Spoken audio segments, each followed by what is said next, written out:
She did this and in 10 days her hair grew as in a year. Amazing.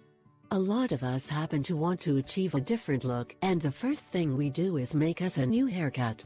But what happens when we do not like the cut? Cry in front of the mirror.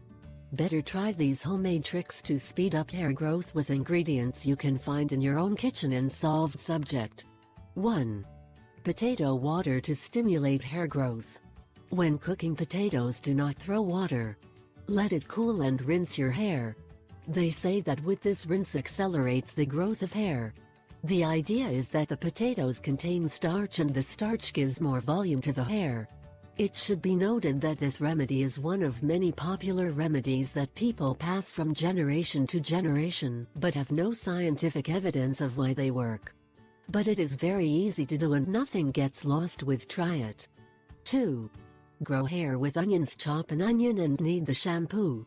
Let stand for 15 days and use the shampoo regularly.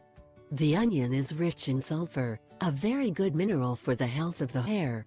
Not only does it accelerate growth, it gives the hair a glacial glitter.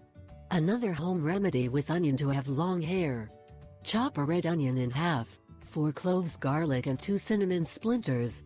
Boil everything in a pot for 15 minutes. Rinse your hair with this infusion for 4 days in a row. More on onion.